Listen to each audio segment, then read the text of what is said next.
ప్రొద్దుటూరులో పోలీస్ శాఖ తీరుపై వైసీపీ నేత రాచమల్లు శివప్రసాద్ రెడ్డి హర్షం వ్యక్తం చేశారు. తమ పార్టీ తరపున జిల్లా ఎస్పీ, డీఎస్పీకి ప్రత్యేక కృతజ్ఞతలు తెలిపారు.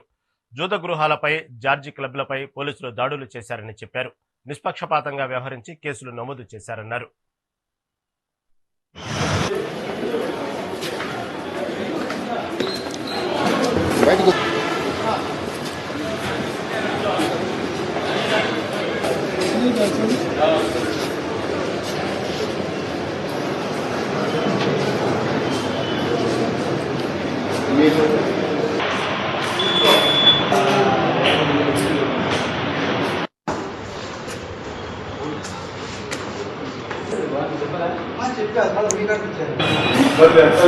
ప్రొద్దుటూరులో ఉండే అక్క చెల్లెమ్మలు అందరి వైపు నుంచి మనస్ఫూర్తిగా, ఎంత మనస్ఫూర్తిగా అంటే అంత మనస్ఫూర్తిగా అక్క చెల్లెమ్మలు అందరూ కలిసి ఈ పొద్దుటూరులో ఉండే పోలీస్ శాఖకు, ఎస్పీ గారికి కృతజ్ఞతలు, అభినందనలు తెలియజేస్తాను.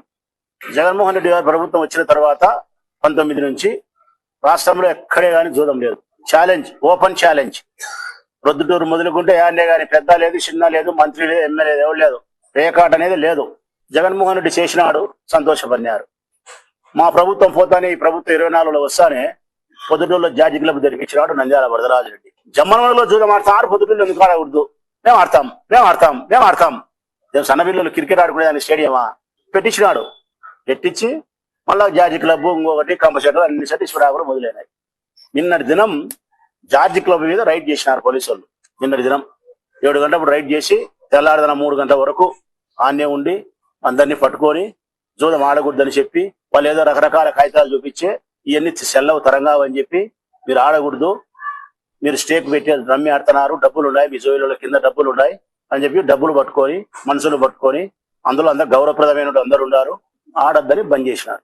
జూదం ఆడొద్దని బంద్ చేసినందుకు, దాడి చేసినందుకు పోలీస్ శాఖకు, ఈ ఊర్లో ఉండే ఆడబిడ్డలు, మాలాంటి రాజకీయ నాయకులు హృదయపూర్వకంగా వారికి కృతజ్ఞతలు, అభినందనలు చెప్తున్నాం. వారి చర్యలను స్వాగతిస్తున్నాం. ఇందులో ఒకటి బాధాకరమైన విషయం ఏంటంటే, పోలీసులు తప్పుగా అనుకోవద్దు, చిన్న బాధ.